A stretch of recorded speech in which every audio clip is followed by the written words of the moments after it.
Good morning, everyone, and welcome to the MIS webinar series.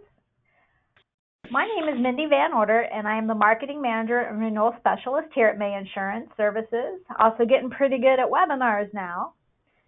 Today, the subject of our webinar is the do's and don'ts of AEP, presented by our very own Medicare mentor, Russ Simonson, who you should be able to see on your screen live. We're going to try a live webinar today with Russ where we can actually see him. Waving.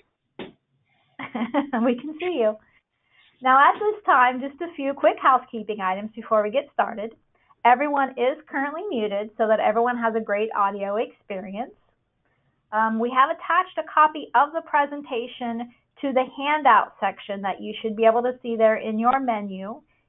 There are also a couple other important handouts there that Russ will go over.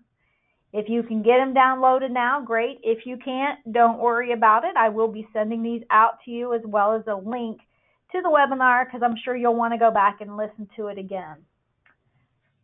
Let's see. If you do have any questions as we're going along, I did indicate that everyone was muted. However, we do encourage questions. So if you do have a question, please feel free to go ahead, type it into that questions box. I will be monitoring that as we go along today. And Russ will make sure to get all of those questions answered before we leave. So again, if you have a question, please type it in that question box. We will get it answered today. And at that, Russ, it looks like everyone is signed in and ready to go. So I'm going to turn it over to you. Good morning. Good morning, Mindy. Thanks a lot. And shout out to Mindy for putting together a bunch of random notes into some semblance of something that looks really nice and easy to understand. So I always appreciate Mindy's help on these things. So AEP annual enrollment period, we all know about it, October 15th to December 7th.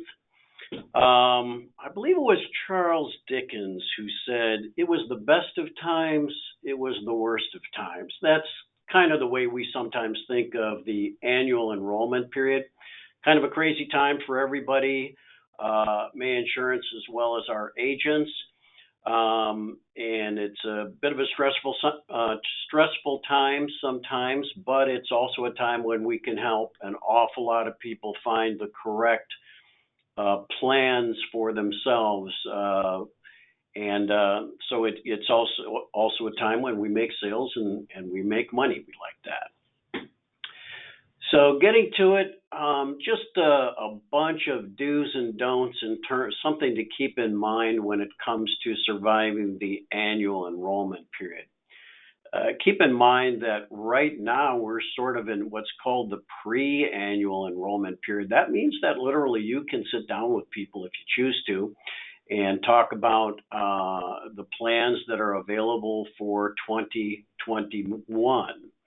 Okay, so you're able to do that. However, you cannot submit an enrollment form or an application until October 15th. Very, very critical. We do not, if you send in one beforehand, it's typically going to get rejected, and typically you're going to get a slap on the wrist from the folks that monitor those kinds of things. So really critical that you don't do that, but it is a time when you can get prepared for enrollment. So let's start with the don'ts. First of all, don't assume anything about your prospects. What I mean by that is, when you are sitting down with them, don't assume that they want a PPO plan or they want an HMO plan, or in fact they want a Medicare Advantage plan at all. So it is very critical that you sit down with them and assess their needs. Some may say, "Wow, $15 copay, that's outrageous, and I can't deal with that." And some may say that that's perfectly fine.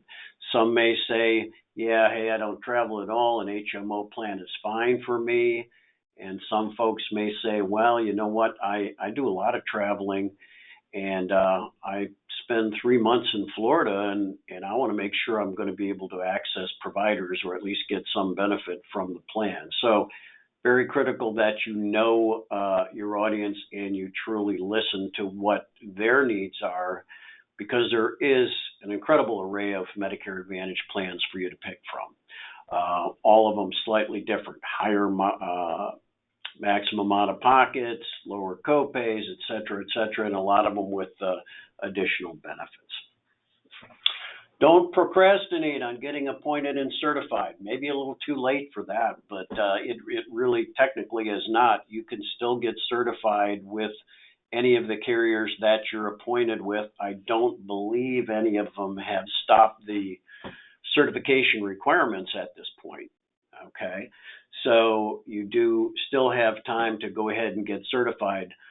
Understand that if you've written the Medicare Advantage plan in 2020 and you do not get certified with that same carrier, even if you don't intend to write a lot of business, you are no longer going to get renewal commissions on that business if you are not certified with that carrier. We have a lot of different carriers, all of the ones that a lot of people consider to be the premier Medicare Advantage carriers. And to my knowledge, again, none of them have stopped either the appointment or the certification process. Don't sell before you're ready to sell. That's pretty obvious, I guess, but ready to sell is a term that most of the companies use. And even if you go through the certification requirements and you get a nice little certificate, which all of them typically provide once you've certified with a particular carrier, in a lot of cases, that doesn't mean you're ready to sell. So it's really critical. Most of the companies I know for certain, Aetna and Anthem, are going to actually send out an email that says, now you are ready to sell. It's just very critical to know that you are not just appointed, but actually certified for 2021. Otherwise, you may end up forfeiting commissions on business that is written. Don't have illegal contact with your prospects. Again, probably an obvious thing, but maybe not so obvious for people that don't do business in the senior market. You, generally speaking, cannot reach out to people. Let's say somebody refers somebody to you and they say, hey, here's my neighbor, Georgette, and here's her phone number. Give her a call because she's been begging me to get her in front of somebody that can unravel all the mysteries of Medicare Advantage. You cannot call them, and you really should not call them. You have to make it very clear to somebody that, in fact, they must, the referral must call you.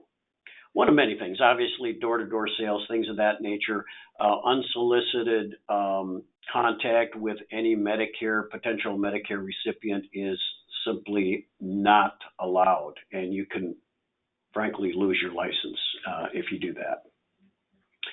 Don't conduct non-compliant sales and educational seminars.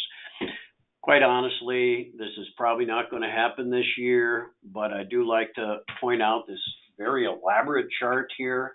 If you're doing either educational or sales seminars, and you can be doing them virtually, there's a lot of things. There's a lot of can do and can't do with it. Things you can do and things you can't do, whether it's an educational or a marketing sales event. And I'm not going to read through all of these, but the long and the short of it is, in a marketing event, where a marketing event is characterized as you're gathering people in front of you, and I'm not talking about a one-on-one, but multiple people, and going to talk to them specifically about particular plans, particular companies, and really the purpose of that is to market the plans and to make sales. There's a lot more things you can see down at the bottom that you're allowed to do. An educational event, totally different, has to be advertised as such. This is something where you're in front of a number of people, again, whether it's in person or whether it's virtual, really doesn't matter, where you are educating them on senior products, whether it be Medicare supplements, whether it be Medicare Advantage, it doesn't really matter. It is very critical at an educational event that you do not talk about any plan-specific products. it is critical that you not solicit sales or take a scope of appointment. As you'll see on the left-hand column, a lot of things that you're allowed to do in a sales event, and most of those things are not allowed for an educational event. So it's a good idea to educate yourself on what is and what is not permissible.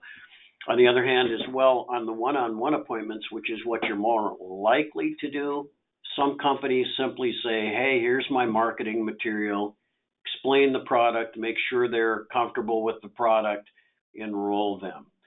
There are other companies, Humana comes to mind, and to a certain extent Aetna, where they say, you are really required to walk through the sales process that we have written down for you.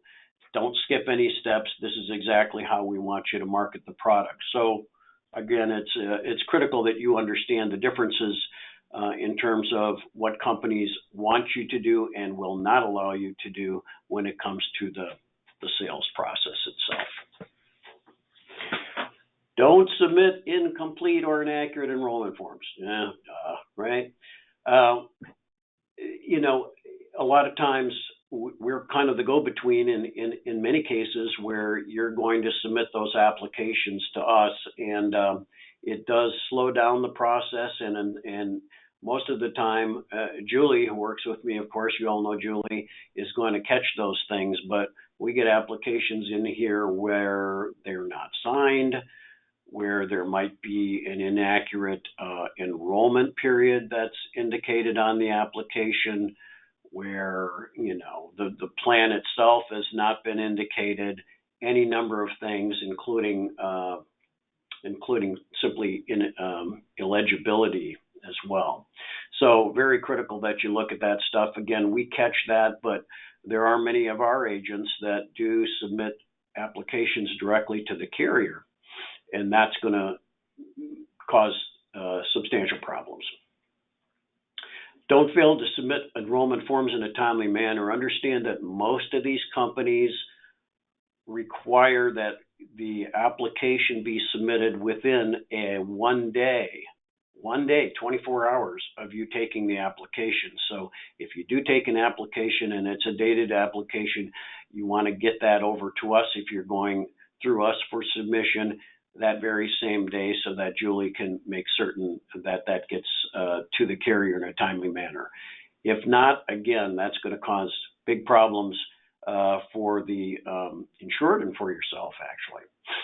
Don't forget about Medicare supplements. I'll talk to you about that. Even though the annual enrollment period is really all about Medicare Advantage plans and prescription drug plans, there are a lot of Medicare supplements written during that time, simply because maybe somebody's on a Medicare Advantage plan and they've been on it for a few years, and then they find that it just doesn't work for them.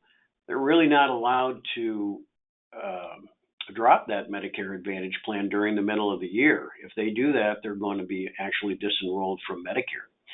So a lot of times, if somebody wants to go back to a Medicare supplement, they're going to do it during the annual enrollment period time frame, so that the Medicare Advantage plan goes through the end of the year, and then the Medicare supplement starts on January 1st. So something to think about. Don't fail to explain the difference between Medicare supplements and Medicare Advantage plans. I'll go into that a little bit later on a screen. I think that in my limited experience in talking to insureds or potential insureds, the vast majority of them simply don't understand the difference between a Medicare supplement and a Medicare Advantage. It's really critical, if you're trying to figure out which plan makes the most sense for them, that they really truly understand that a Medicare supplement complements Medicare, and that a Medicare Advantage plan is a standalone insurance policy where Medicare theoretically is not involved in the process. That's really hard for somebody who hasn't done this before, or maybe is just aging in, to understand. Don't have a closed mind on new MAPD and PDP products. Just to give you an idea, here's our senior portfolio. You've probably seen this before. It's a nice little trifold that we send out a lot. Here's the lineup of Medicare Advantage plans and prescription drug plans that we currently have. Now, you can put an X on Envision RX, okay, and that's because they no longer will be utilizing agents. But understand, if you have Envision clients, there's something that they need to do in order to, what's happening with Envision clients is they're being bumped up to a much higher priced plan. In many cases, it's not a plan that makes the most sense for them. They can move down to a plan that's more similar to one that they're currently on, but unless they do that, or unless you help them do that, you will not get renewal commissions on those Envision products. The other option is to simply move them to another standalone prescription drug plan carrier that we have. Speaking of prescription drug plans, SilverScript is coming out with an $8 or a little less than $8 prescription drug plan, standalone drug plan.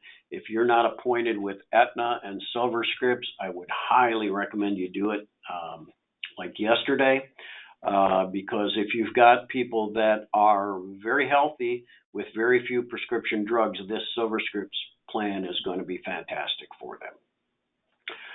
Obviously, Medical Mutual, Anthem, the usual suspects, the ones that are really, Aetna has a zero premium PPO. Anthem was our biggest seller last year with the preferred HMO plan. And understand there's an additional carrier that we have this year called Lasso, which is an MSA plan, which is a high deductible plan where a deposit is made on an insured's behalf. And the people that take out that MSA plan through Lasso also are able to go to any doctor or any hospital within the United States as long as they accept Medicare assignment. Really unique plan, something that you ought to also look into as well. Okay. Keep in mind we have final expense plans, and of course all the vast array of Medicare supplements as well. Couple more don'ts. Don't over-appoint with carriers. I think that, it makes sense to contract with a couple of carriers, maybe 3 carriers that make sense in your area, okay? If you have 8 or 9 of them, frankly, you're going to get lost and not understand all the differences between them. Usually 2 or 3, depending upon the county that you work in, makes a whole lot of sense. One other quick thing on enrollment forms that are incorrect. One thing I thought about is make absolutely certain that whoever you're selling a Medicare Advantage plan to, that Medicare Advantage plan is available in that particular county. We do get that on occasion where somebody writes a Medicare Advantage plan in Licking County and it turns out that the plan that they wrote is not available there. That's a big problem as well. Don't forget about ancillary coverages. You can talk about dental and vision plans and things of that nature.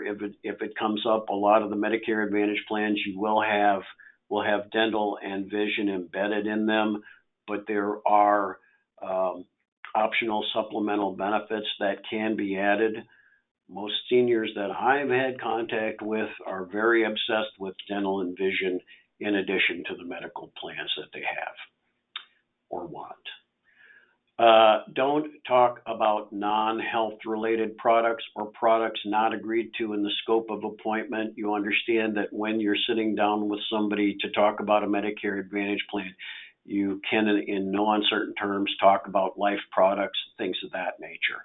Also, if you've got a scope of appointment that's been signed and the scope says that they want to talk about prescription drug plans, but you talk about Medicare Advantage plans instead or vice versa, again, that can be a problem and can come back to haunt you.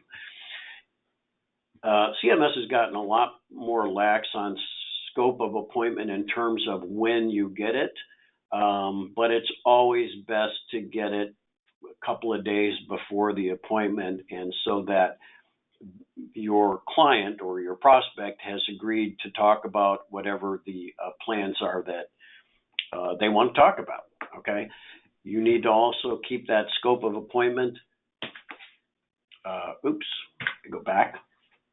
You also need to keep that scope of appointment for 10 years, either electronically or in paper, okay?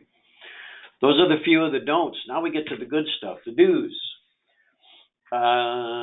Scour your current client and prospect list prior to AEP. Again, now's the time to be looking at all of your client list.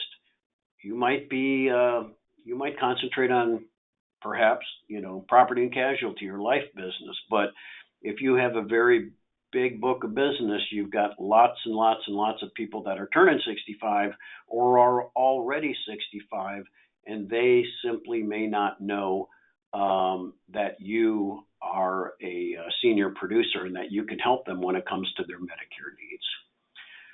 You also want to utilize all of the available sources of Medicare information to help with their questions. On one source, another great source is Medicare.gov. I can tell you that I probably look at this website every day. It's got a fantastic search function. So if something comes up in terms of timing for PDPs or Medicare Advantage or plans that are available in your area, or if you want to do a drug comparison, all of these things are available on Medicare.gov. When I talk about a drug comparison, I mean comparing certain standalone prescription drug plans or the drug plans attached to the Medicare Advantage plans that you're selling. This site is fantastic. It really is good. The other thing, Medicare and You, it's actually a printed booklet, but we also have a PDF version of this that's available to you.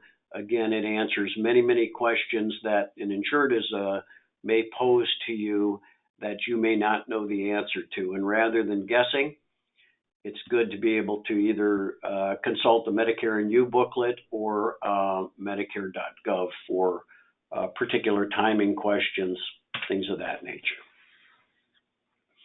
Do your homework on available Medicare Advantage and PDP plan differences during pre-AEP. The only reason I bring that up is, the nature of a Medicare Advantage plan and a prescription drug plans, all of them, is that they change every year. That's the one thing you can count on. They're not going to stay the same. So every single year, a Medicare Advantage plan that one of your insureds had in 2020, I can guarantee you it's going to be slightly different in 2021.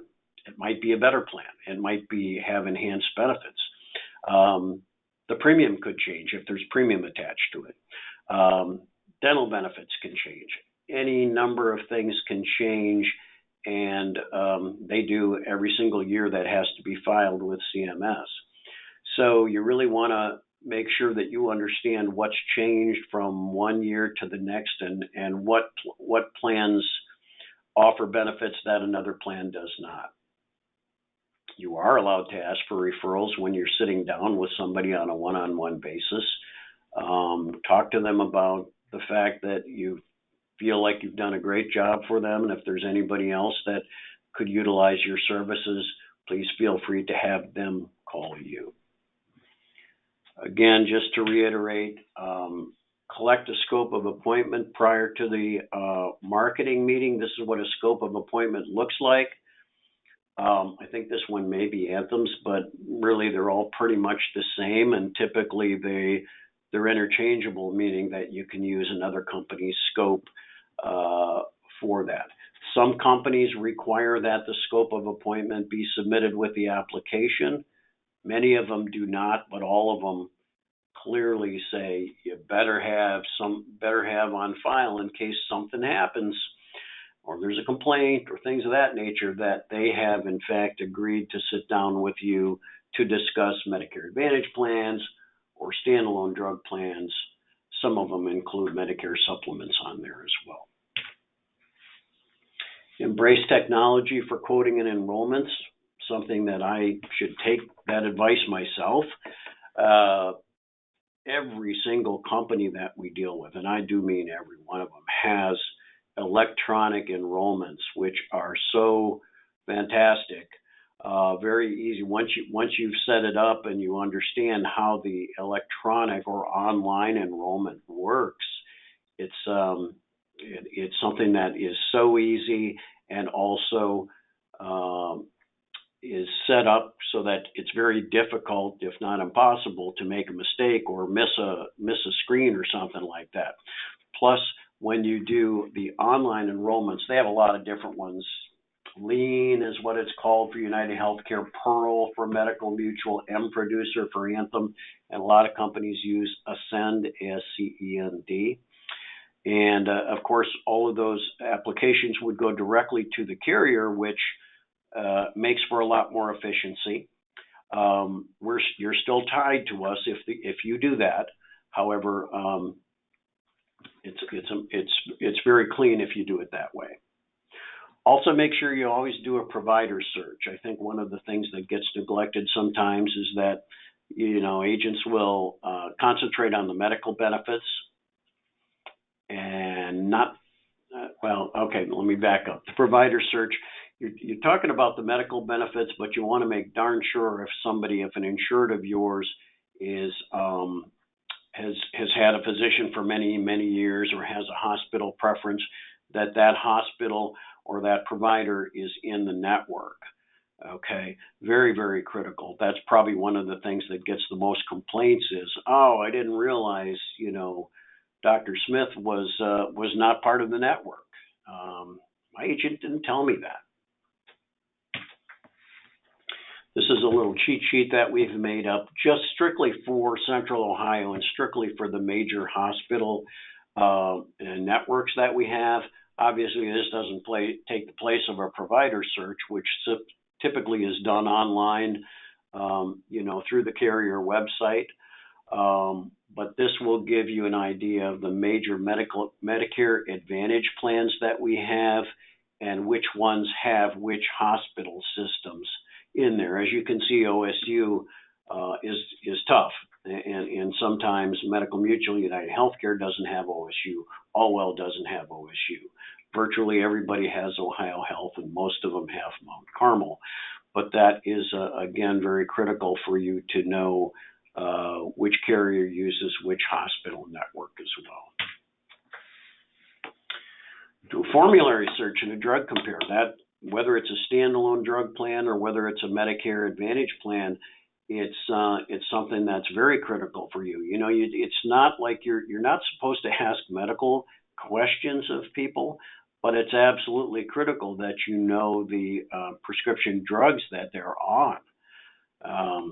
If they could be on a really expensive drug, and if you don't do a search as to whether that drug is covered and at what tier that drug is covered, that can be a major, major problem when recommending a plan. They may love the medical portion of it, but quite frankly, prescription drugs make up the,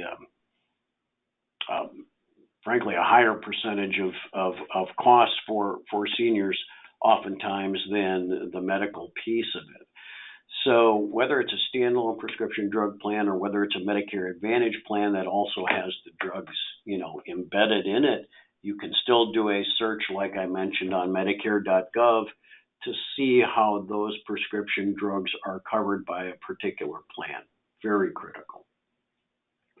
Do keep notes on your meeting. I think that's something to really keep in mind, because it's rare that you get customer complaints, but if you do, it's going to be very helpful for you to have notes that clearly say, yes, we discussed the providers.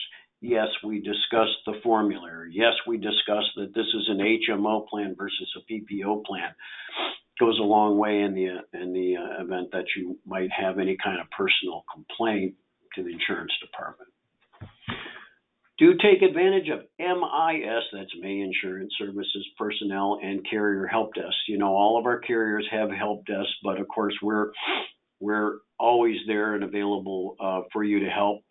This is our entire personnel. You'll understand, of course, that I'm in charge of the senior product, and Julie is the new business coordinator. And so us two are the ones that you would most typically contact regarding problem situations or whatever when it comes to senior business. Mindy does all of our marketing, so she is a great resource as well.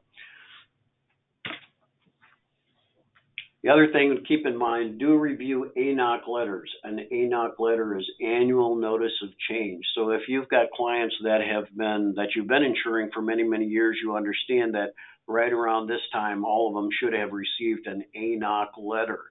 If they're on a Medicare Advantage plan or a PDP, prescription drug plan, that annual notice of change is critical to them and to you. It basically outlines what the changes are for 2021 if they were to remain in that plan. Again, whether it's PDP or MAPD. So a situation might be, let's say they were covering a particular very expensive drug in 2020 and they decided that that drug's no longer going to be part of their formulary. That's a big deal. So you and your clients need to understand that that might be a situation where you might have to research the plans that are available out there and perhaps make a change during annual enrollment period. Do utilize co-op money from carriers. A lot of carriers offering money out there for marketing purposes, retention purposes, and whatever. Ask me about it because there's a lot of money that just continues to sit on the table because our agents have not utilized it, and it's free money, and it's generally 50-50 co-op type situation. Do understand the PDP benefit stages. I'm sure you all do, but understand it's actually not on here, but the deductible or the maximum deductible for any PDP or standalone drug plan, that's changed to $445 in 2021. Typically, again, after that deductible, there's going to be an initial coverage period where the cost of the covered drugs are shared 25% by the beneficiary, 75% by the plan. There's a percentage there, but really what it amounts to is copays typically, okay? When the insured and the plan have paid up to $4,130, then you go into the coverage gap. But in reality, the coverage gap or the donut hole really is not different. The donut hole was closed in 2020. That means that really after that deductible is satisfied, you still remain kind of in this with the same benefit structure as the initial coverage period. The big thing is that once your insured would reach $6,550 out of their pocket, for prescription drug coverage, at that point they do go into the catastrophic benefit period, which means that the cost of their drugs goes down dramatically. I think one thing just to keep in mind is that a lot of times there's a maximum out of pocket on most of these Medicare Advantage plans, whether it's $4,000, anywhere between $4,000 and $6,500. That is only for the medical cost. Make sure that your clients understand that maximum out of pocket only counts toward medical, that the prescription drugs that are embedded in that plan is a separate type of thing where there's still going to be some potential money out of their pocket. Okay. Do pick the proper enrollment period. So the initial enrollment period, that's when somebody's aging in, right? 3 months before, the month of, and 3 months after is when they can enroll due to the fact that they, have turned 65, got on Part B of Medicare. Annual enrollment period, October 15th to December 7th, when anybody who's on Medicare Part A and B can get a plan starting on January 1st. Open enrollment period, a little confusion on this sometimes, but that's been implemented for the last year or so. And basically that means if somebody gets on a Medicare Advantage plan during the annual enrollment period and they have regret, they can switch to another Medicare Advantage plan during the open enrollment period. If they have not picked a Medicare Advantage plan during the annual enrollment period, they can't do anything during open enrollment. It's just that if you got an MAPD and you realize, oh, my doctor's not in the network, blah, blah, blah, you do have that opportunity to change during the open enrollment period.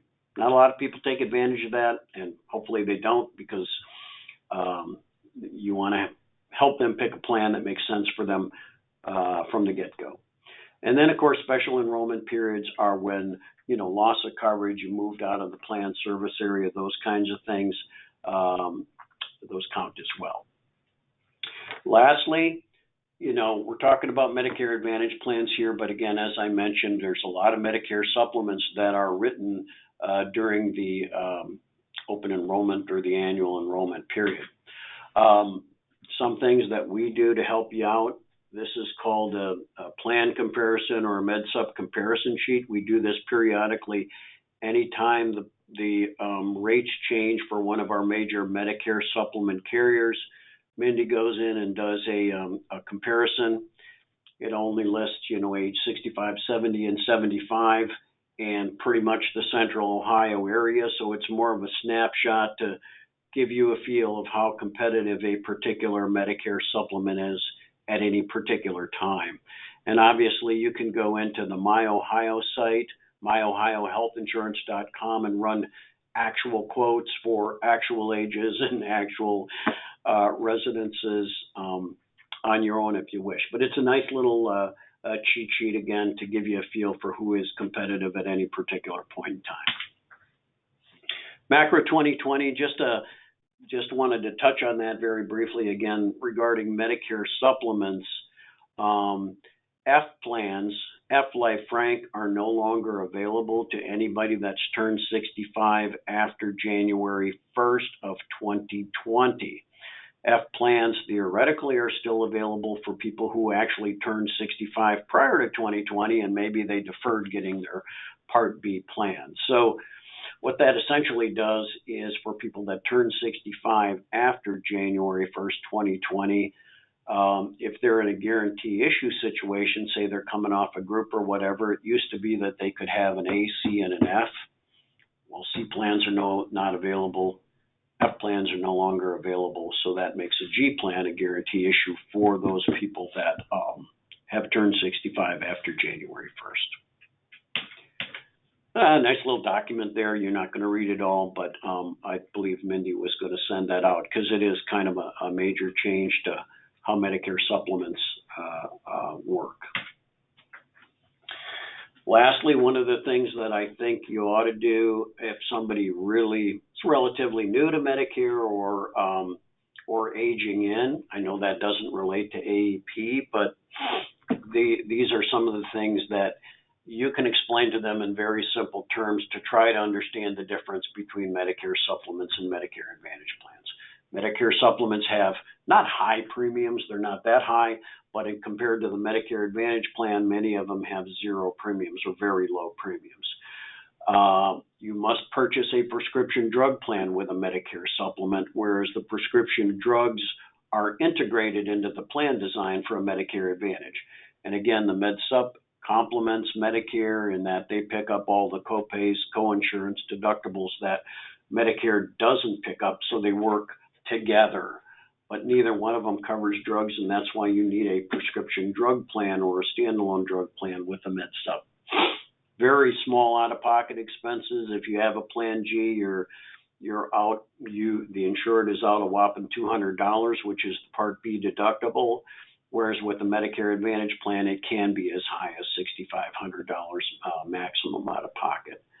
Of course, with the MedSup, there's no provider network, whereas typically with the Medicare Advantage plans that you're going to be marketing, there is going to be a provider network. The one exception to that is LASSO, which is the medical savings account. And if you were to, although it is a Medicare Advantage plan, the insured is allowed to go to any provider or hospital as long as they accept the Medicare assignment. Of course, with the Medicare Advantage plan, you can switch plans once a year during the annual election or annual enrollment period. With a Medicare supplement, you can switch anytime you want as long as you are able to pass underwriting. In other words, you're relatively healthy. MedSups are not available to people under age 65 in Ohio because there are many, many, many people that are on Medicare Part A and B under age 65 due to disability. Unfortunately, they can't get a MedSup, but the Medicare Advantage plans are available to them. The Medicare Advantage plans offer many, many add-ons like dental, vision, any number of things, transportation, etc., that isn't provided by Medicare. The MedSup has very few add-ons with the exception of Anthem and Medical Mutual do offer Silver Sneakers gym membership. MedSups are standardized designs with a Medicare Advantage plan. There are multiple plan designs that, again, change every year. So every year the plans are slightly different.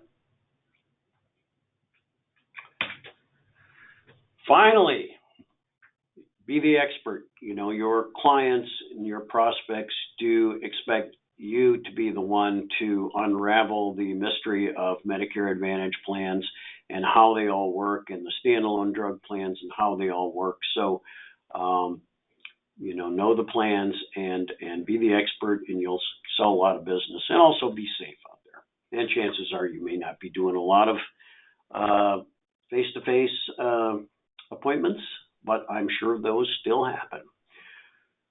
With that, if there's any other questions, feel free to ask them. Mindy, did you get any questions? Thanks, Russ. No, right now there haven't been any questions. Again, I did want to remind everyone that there are 5 handouts there available to print, but I've made a list as we've been going along, and it looks like I'm up to about 10 things that I will be sending out to everyone once we're done today, things that Russ went over, so those will be coming. Again, if you have any questions, please feel free to go ahead and type them in there. Don't see anything right now, Russ.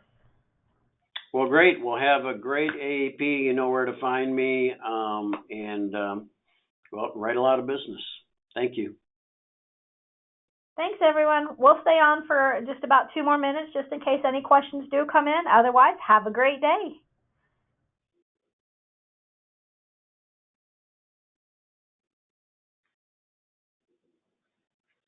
Looking good, Russ.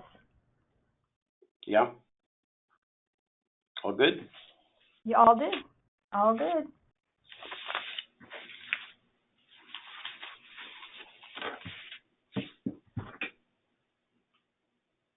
Are we still on? We are. Okay. We are. Still got a couple people hanging around, so I don't know if they're in the process of maybe typing a question in or just haven't logged out yet. Don't want to miss any questions if they come across. Yep.